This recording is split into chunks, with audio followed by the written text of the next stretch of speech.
증량 못할 은혜로 세우시며 늘 성령에 감아주사 큰 기쁨 중 주님을 찬양토록 내 믿음을 도우시네. 메마른 땅을 종일 걸어가도 나 피곤치 아니하며 저 위험한 곳 내가 이를 때면 큰 바 위에 숨기시고 주 손으로 덮으시네. 주 예수님 공중에 임하실 때 나 일어나 맞이하리. 그 구원의 은총을 노래하리. 저 천군과 천사 함께 메마른 땅을 종일 걸어가도 나 피곤치 아니하며 저 위험한 곳 내가 이를 때면 큰 바 위에 숨기시고 주 손으로 더 메마른 땅을 종일 걸어가도 메마른 땅을 종일 걸어가도 나 피곤치 아니하며 저 위험한 곳 내가 이를 때면 큰 바 위에 숨기시고 주 손으로 덮으시네. 주 품에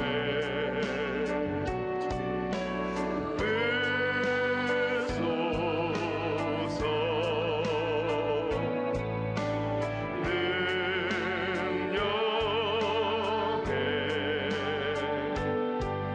발로 덮으소서. 거친 파도 날 향해 와도 주와 함께 날아오르리. 폭풍 가운데 나의 영혼 잠잠하게 주를 보리라. 주님 안에 나 거하리. 주님 안에 나 거하리.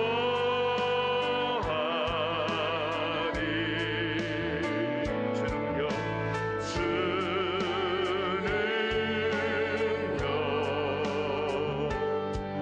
나 잠잠히 믿네. 거친 파도 날 향해 와도 주와 함께 날아오르리.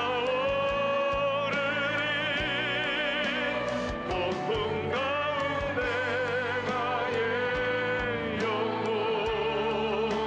잠잠하게 주를. 우리 2절 다시 한번 고백할까요? 주님 안에 나 거하리. 주님 안에 나 거하리. 주는요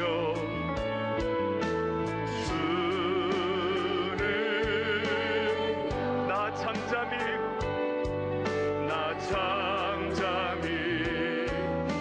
거친 파도 날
잠잠하게.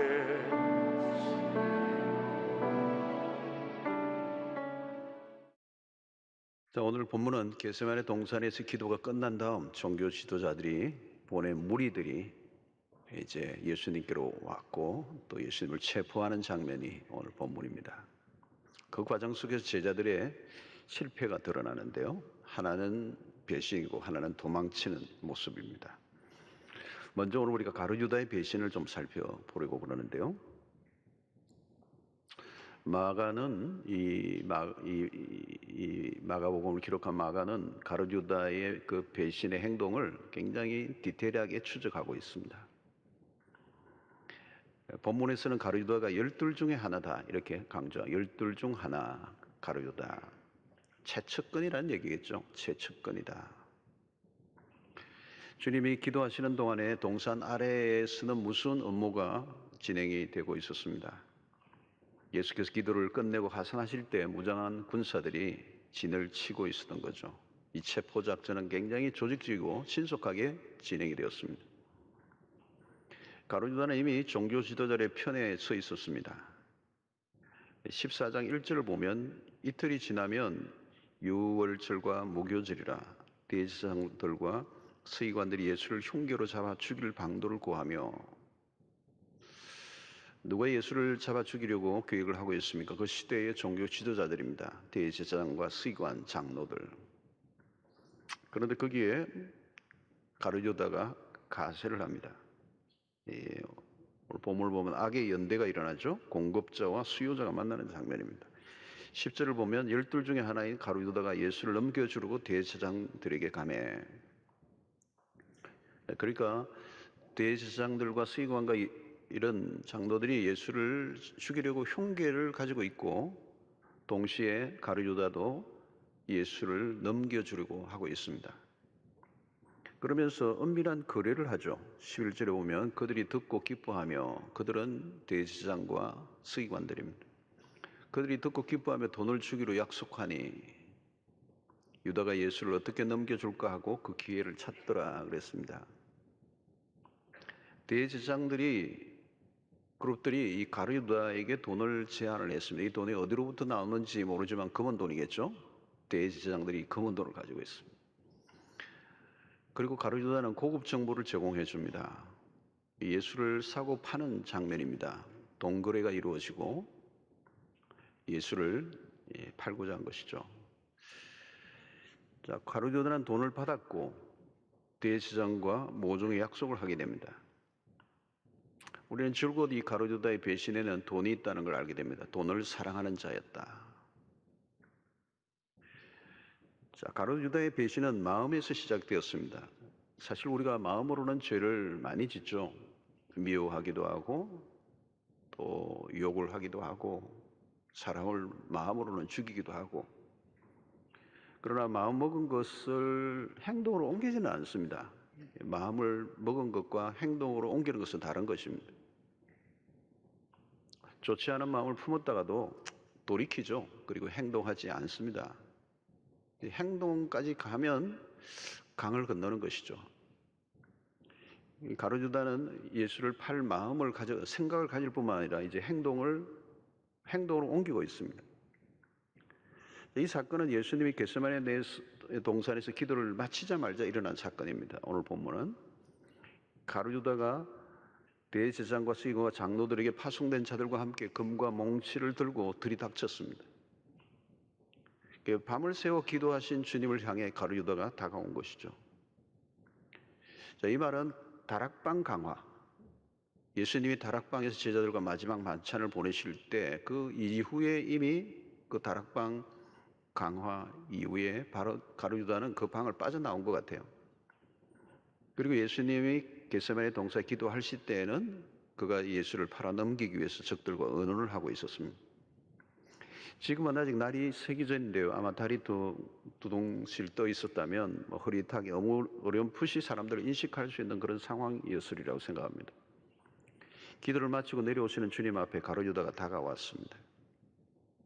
그리고 그 유명한 입맞춤을 합니다. 예수님에게 입맞춤을 합니다. 어쩌면 제자로서 예수님에게 입맞춤한 것은 자연스러운 일입니다.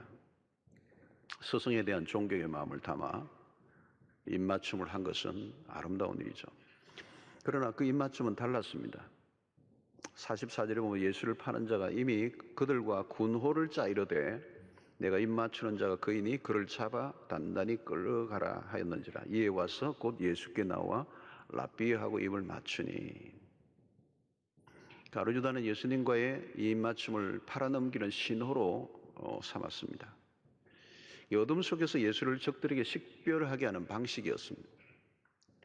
여기 입맞추다라는 이 기본 동사인 헬라어를 보면 그냥 이 필레오라는 단어를 쓰지 않고 카파필레오라는 단어를 쓰는데요.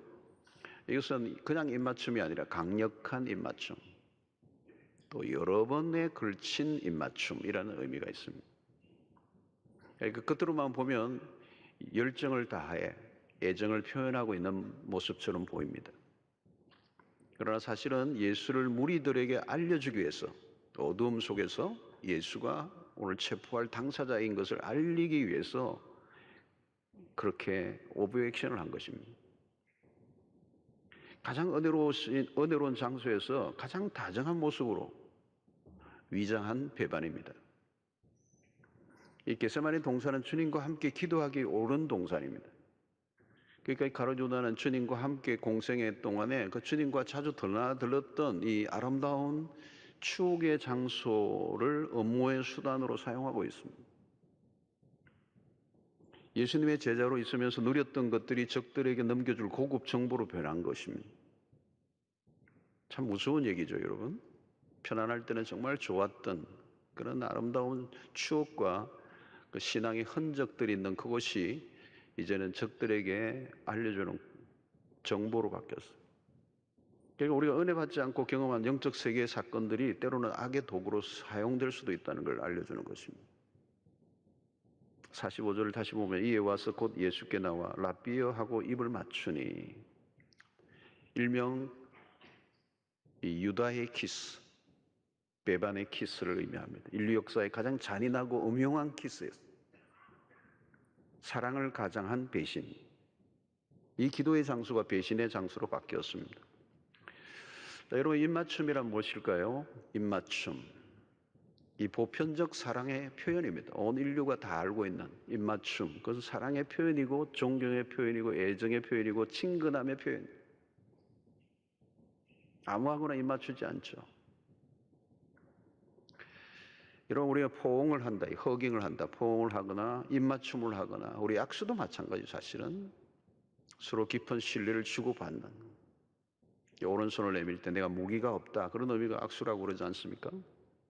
이 포옹이라든가 입맞춤이나 악수는 서로에 대한 깊은 신뢰를 주고받는 하나의 바디 랭귀지라고 할 수 있습니다. 그리고 우리는 입맞춤을 할 때 우리는 무장 해제가 되죠. 그런 의미에서 입맞춤은 순수해야 합니다. 거짓으로 하면 안 되는 거죠. 사실 우리가 악수를 할 때도 마찬가지고 입맞춤 할 때도 마찬가지고 포옹을 할 때도 진심으로 해야 돼요. 여러분, 잠시 예수님의 입장을 한번 상상해 보십시오. 가룟유다가 그 어두운 밤에 다가왔어요. 눈이 마주쳤을 거 아닙니까? 오랜 세월 동안 같이 스승과 제자의 관계입니다. 그런데 가룟유다가 미소를 띠며 주님께로 다가와서 입맞춤을 할 때 얼마나 섬찟한 장면입니까? 가룟유다는 굉장히 대담해요. 모든 일이 신속하게 진행이 됩니다. 그리고 입을 맞추는 그 순간에 사인이 전달되면서 체포 명령이 떨어집니다. 그래서 오늘 46절 그들이 예수께 손을 대어 잡건을, 가슴이 떨리는 장면이에요. 우리가 이 장면에서 놀라는 것은 무엇입니까? 인간이 참 악하구나. 예수님이 겟세마네 동산에서의 그 고뇌에 찬 기도 속에는 곧 일어날 이 가룟유다의 배신의 사건도 염두에 두었을 거라고 생각이 됩니다. 그가 그토록 사랑했던 제자의 배신은 가슴을 에이는 아픔을 안겨준 것이죠. 12 중 하나라는 것을 마가가 밝히는 이유도 바로 그것입니다. 이 배신이 주는 상처는 너무 커져. 그리고 그의 뻔뻔함과 음흉함에서 철저한 이중성을 보게 되는 것입니다. 이 이중성이라고 하는 것은 타락한 인간의 특성입니다. 그리고 인간의 숨겨진 악이 얼마나 교활한가, 그리고 인간이 밑바닥까지 내려가면 이런 일까지도 할 수 있구나라고 하는 것을 보여주고 있습니다. 자, 여러분, 그렇다면 우리는 어떤가요? 가룟유다와 우리의 차이. 가룟유다는 드라마틱하게 배신을 했습니다. 우리는 가룟유다처럼 그렇게 드라마틱하게 배신을 하지 않지만 우리는 일상 속에 다양한 형태로 예수님을 배신할 때가 있습니다. 가룟유다는 노골적으로 배신을 했습니다. 그러나 우리는 좀 더 교묘하게 배신을 하고 있을지도 모릅니다. 나 자신의 유익을 위해서 예수를 모른 척, 때로는 이용을 할 때도 있었어요. 여러분, 돈이 되면 사실 오랜 친구의 관계에서도 배신이 벌어지죠. 돈 때문에 친구가 등을 돌립니다. 아닙니다. 동업을 하던 형제 간에서도 등을 돌리는 일은 얼마든지 일어납니다. 형제가 원수가 되는 일은 많이 일어나죠. 특히 돈이 끼어들면 그렇게 되는 것입니다. 오늘도 사실 이 가룟유다 예수와 돈 사이에서 벌어진 일입니다. 돈이 끼어들면 무슨 일이 일어나는지 알 수가 없습니다.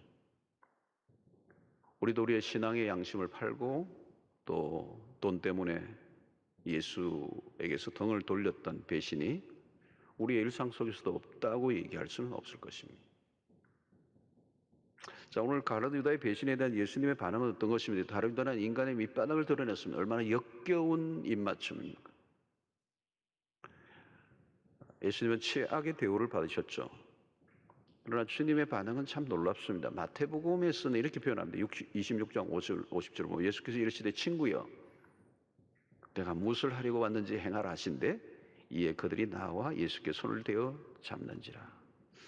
자, 예수님이 가룟유다를 향해서 자기에게 배신의 이 입맞춤을 한 가룟유다를 향하여 친구여 이렇게 불렀습니다. 여러분, 가능할까요? 상대는 배신의 칼을 들이댔는데 예수님은 친구여 그래서 친구여. 상대는 변질될 대로 변질되었지만 주님은 변함이 없습니다.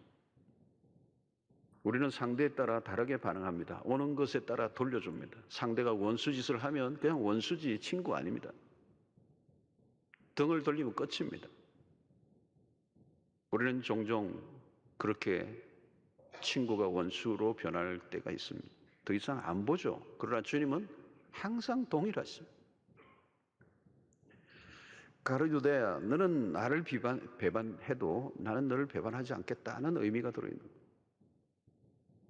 예수님은 제자들을 대하시되 들쑥날쑥하지 않으셨습니다. 세상에서 우리가 경험하는 사랑은 다 변합니다. 변하지 않는 사랑은 세상에 없습니다.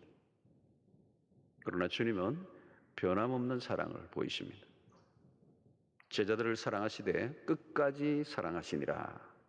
여기 끝까지 사랑한다 할 때 이 끝까지는 헬라어 원문으로 보면 완전함이라는 거예요. 하나님의 사랑은 완전하십니다. 초대교회 교부였던 크리소스톰에 의하면 예수님은 제자들의 발을 씻어 주실 때에 가룟유다의 발을 가장 먼저 씻어 주셨다 그렇게 표현하고 있습니다. 주님은 끝까지 가룟유다를 챙기셨고 기회를 주셨습니다. 그리고 가룟유다는 충분히 사랑을 받았습니다. 그래서 주님의 편에서는 아픔이 헤아릴 길이 없겠죠. 사랑한 만큼 배신이 주는 고통은 더 큰 것이죠. 배신은 깊은 상처를 남깁니다. 잠 못 이루게 합니다. 여러분, 배신을 경험해 보신 분이 계십니까? 아마 인간이 당하는 아픔 가운데 가장 상위권에 있는 것일 겁니다. 예수님이 겪었을 고통은 우리가 짐작하기 어렵습니다. 특히 지금은 어떤 때입니까? 예수님에게는 가장 힘든 시간입니다. 가까이 있는 사람들의 환대와 지지가 어느 때보다 절실한 시간. 제자들이 마음을 같이 해주어도 쉽지 않은 십자가를 목전에 둔 예수님. 바로 그때 12 중에 하나가 등에 칼을 꽂습니다. 이것을 어떻게 이겨내셨을까? 그럼에도 불구하고 그를 향하여 친구여, 어떻게 이게 가능한 것인가? 그 답은 겟세마네 동산에서의 기도입니다. 예수님은 다가올 십자가 사건뿐만 아니라 제자들의 배신과 도피극을 알고 계십니다. 진작부터 가룟유다의 배신을 알고 계셨어요. 주님은 겟세마네에서의 간절한 기도 속에 이 모든 것을 기도로 성화시켜 내신 거죠. 여기서 우리는 기도의 힘을 느낍니다. 예수님은 기도를 통하여 다가오는 모든 것을 받아들이시기로 하셨습니다. 십자가가 무엇입니까? 사랑입니다. 십자가가 무엇입니까? 끝없는 용서입니다. 주님은 미움을 사랑으로 성화시키셨어요. 친구요. 예수님은 결코 그 이름을 가식적으로 부르지 않았습니다. 주님은 진실하신 분이십니다. 주님을 마음을 담아 가룟유다를 향하여 친구여. 주님은 배신의 상처에 빠져 허우적거리지 않으셨습니다. 기도가 왜 필요한가요? 주님은 십자가에 승리하기 이전에 겟세마네에서 이미 승리하셨습니다. 그리고 가룟유다의 배신 앞에서도 승리하신 모습. 그 원수와 같이 배신을 하고 있는 그 제자를 향하여 친구요 그랬습니다. 주님은 말씀대로 사셨습니다. 원수를 사랑하라고 말씀하신 것만 아니라 실제로 원수를 사랑하신 분이십니다. 이런 분의 7번이라고 용서하라고 말씀하시는 것만이 아니라 그렇게 실천하셨습니다. 주님의 사랑은 변함이 없습니다. 우리는 늘 배반하고 또 배반하지만 주님은 배반하지 않으시기에 그 주님의 여전한 사랑 때문에 오늘 우리가 여기 있는 줄로 믿습니다. 중요한 것은 배신 이유죠. 회복을 하면 됩니다. 누구나 순간적으로 죄를 지을 수 있습니다. 실수하지 않고 사는 사람이 어디 있겠습니까? 베드로와 가룟유다는 50보 100보입니다. 우리 모든 인간이 다 그렇습니다. 50보 100보입니다. 우리는 늘 넘어지죠. 우리의 신앙의 여정을 돌아보면 넘어진 연속이었습니다. 어떻게 회복하죠? 용서를 구하면 되는 것입니다. 주님이 가룟유다에게 끝까지 친구라 부르신 것은 돌아오기를 기다리시는 마음을 전달한 겁니다. 친구여, 아직도 기대가 있다. 요한일서 1장 8절로 9절에 만일 우리가 죄 없다고 말하면 스스로 속이고 또 진리가 우리 속에 있지 아니할 것이요 만일 우리가 우리 죄를 자백하면 그는 미쁘시고 오르사 우리 죄를 사하시며 모든 불의에서 깨끗하게 하실 것이요. 여러분 진짜 배반은 무엇입니까? 주님의 사랑을 끝까지 외면하고 거절하는 것이 진짜 배신입니다. 오늘도 우리는 넘어지고 넘어져요. 그럼에도 불구하고 주님은 우리에게 늘 손을 내미십니다. 기회를 주십니다. 다시 시작하자고. 회개하면 삽니다. 지금도 돌이키면 삽니다. 아마 그것이 가룟유다를 통하여 우리에게 주시는 메시지일 거예요. 오늘 제자들의 실패는 계속됩니다. 이번에는 베드로죠. 46절과 47절 보니까 그들이 예수께 손을 대어 잡거늘 곁에 서 있는 자 중에 한 사람이 칼을 빼어 대제사장의 종을 쳐 그 귀를 떨어뜨리니라. 베드로가 돌출 행동을 합니다. 어디에서 난 칼인지 알 수 없지만 휘둘렀습니다. 어디를 목표로 하고 겨냥하고 휘둘렀는지 모르지만 이 말고라는 사람의 귀에 대제사장의 종의 귀를 잘라버렸어요. 베드로의 칼 솜씨는 갈릴리 바닷가에서 주로 생선 배를 따던 솜씨였습니다. 베드로는 우발적이고 충동적인 행동을 했어요. 자칫하면 양쪽의 싸움으로 큰 충돌이 일어날 뻔했습니다. 주님은 신속하게 문제를 수습하셨습니다. 주님은 베드로의 행동을 지지하지 않으셨습니다. 이것은 용기가 아니라 무지라는 거죠. 충성이 아니라 책망받을 일이었습니다. 그의 행동으로 예수님의 목숨을 지켜줄 수 없었습니다. 주님은 지금 십자가의 길을 가고 계십니다. 베드로의 행동은 십자가와 정반대의 길이에요. 주님의 제자가 무협지 흉내를 내서는 안 되는 거죠. 그래서 언제나 우리는 잘못된 열심이 문제입니다.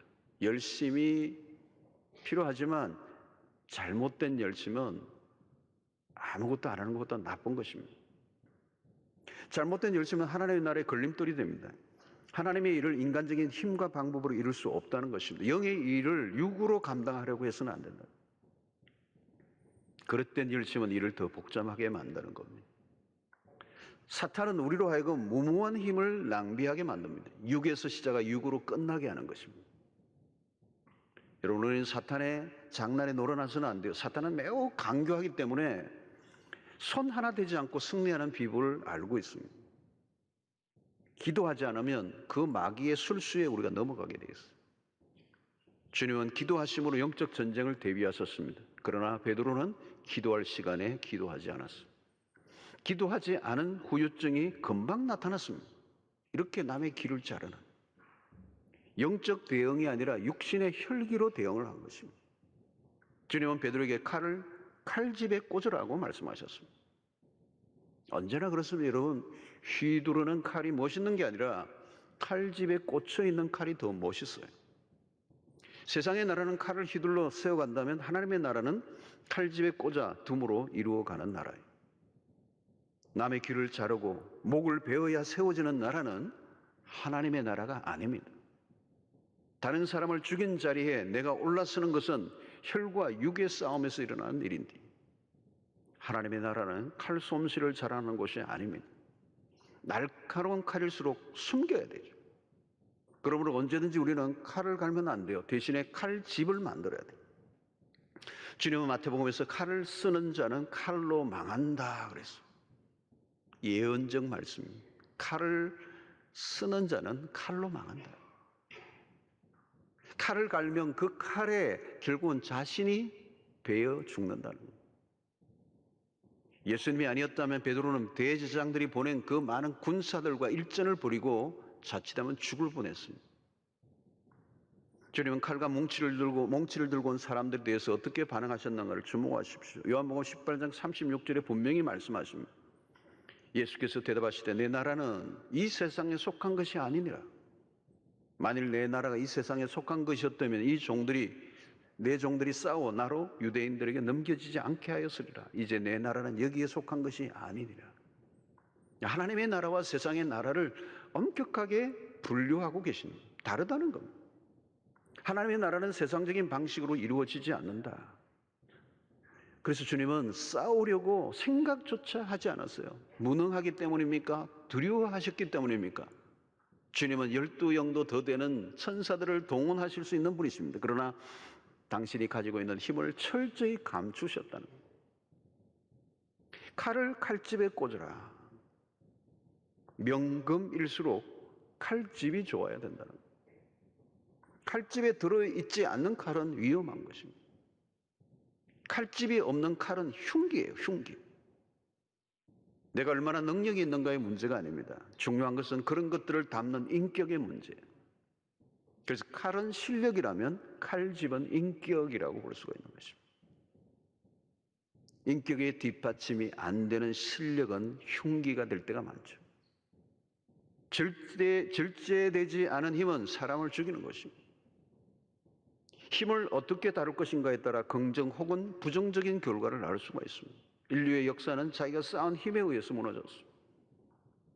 여러분, 짐승도 보십시오. 힘이 센 짐승들은 전부 동물원의 신세가 되어 있어요. 아니면 멸종이에요. 쥐는 멸종이 안 돼요.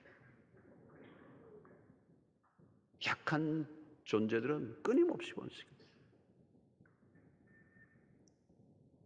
보니까 이번 바이러스도 보니까 오미크론도 약화돼서 많이 번식하는 걸 선택한 거. 여러분, 사울 왕이 자신의 힘을 주체하지 못합니다. 그래서 망한 겁니다. 삼손이 그랬어요. 힘을 주체할 수가 없어요. 힘이 없어서 망한 게 아니라 힘이 넘쳐서 망한 것입니다. 힘은 유혹입니다. 사단은 너희 힘을 사용하라고 부추깁니다. 우리가 살다 보면 칼을 휘두르고 싶을 때가 많습니다. 내가 가진 힘을 증명해 보이고 싶은 거죠. 언제 칼을 쓰고 싶은가요? 마음에 안 드는 사람이 있을 때.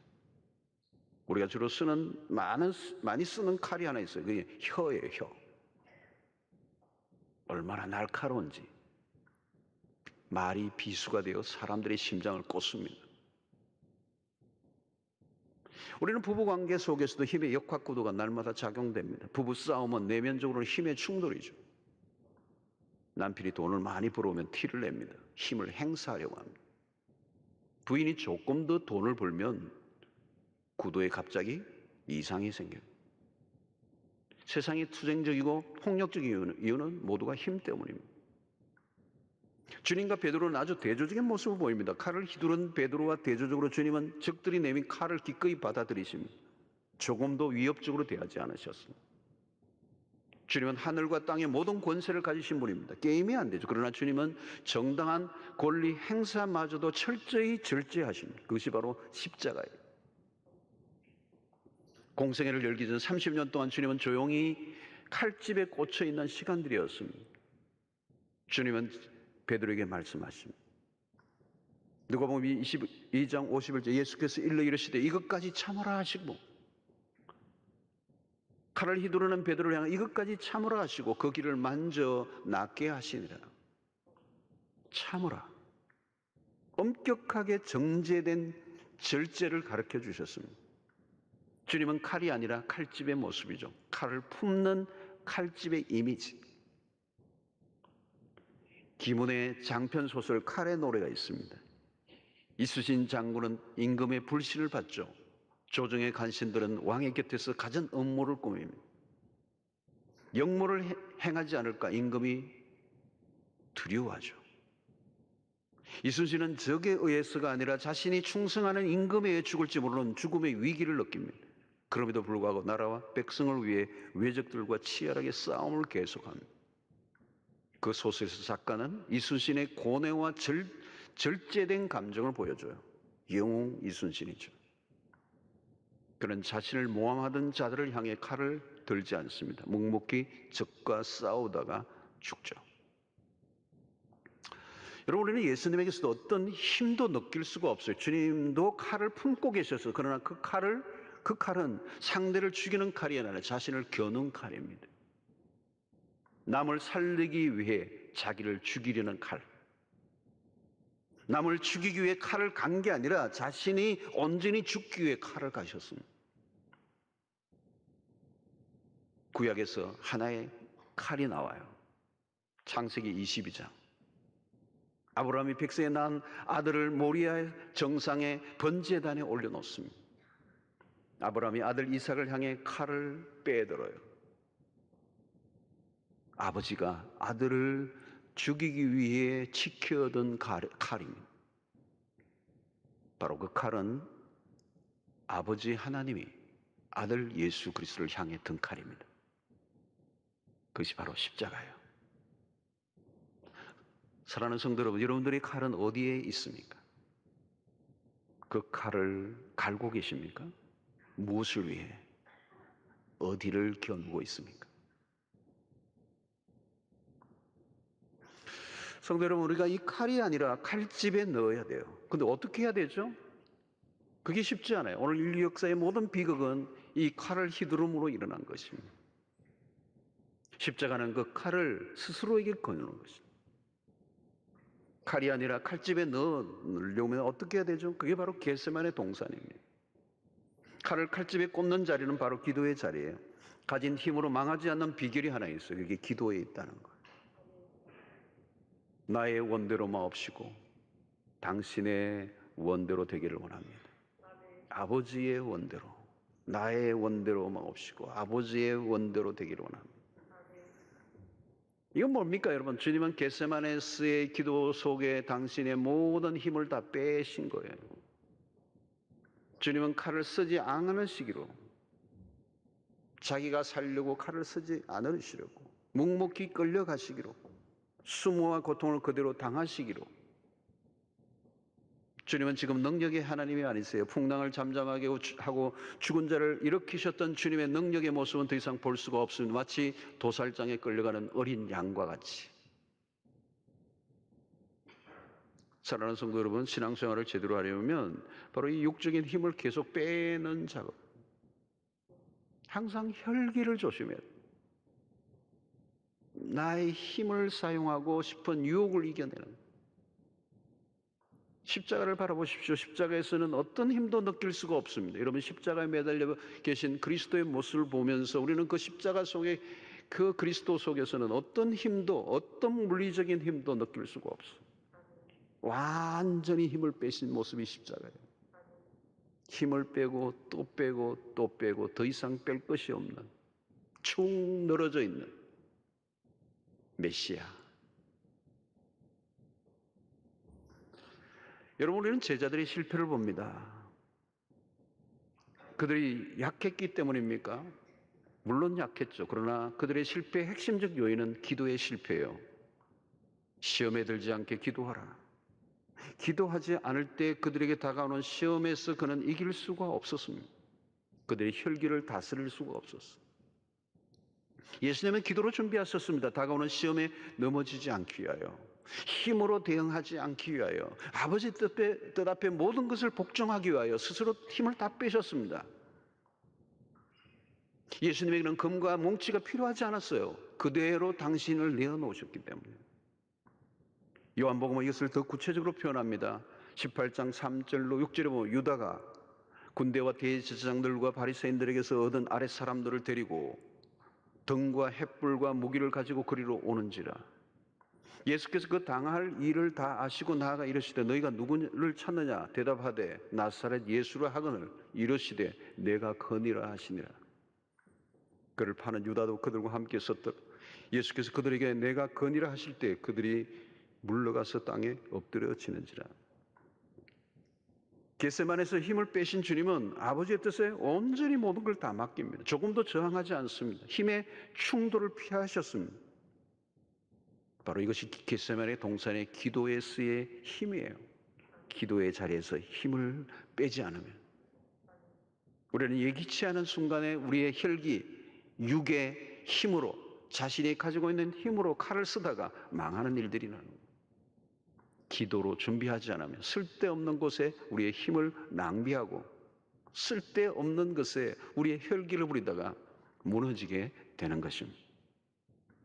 오늘 여러분이 이 본문을 자세히 보면 모든 것은 이미 예언된 바대로 다 돌아가고 있어요. 27절에 보니까 예수께서 제자들에게 이르시되 너희가 다 나를 버리리라. 이는 기록된 바 내가 목자를 치리니 양들이 흩어지리라 하였음이니라. 여러분, 모든 것이 그냥 돌아가는 게 아니에요. 예언된 대로. 예수님은 그것을 알고 계셨습니다. 주님은 모든 것을 아버지의 뜻에 맡기셨어요. 스가랴 13장 7절에 보니까 만군의 여호와가 말하노라. 가라 깨어서 내 목자 내 짝된 자를 치라.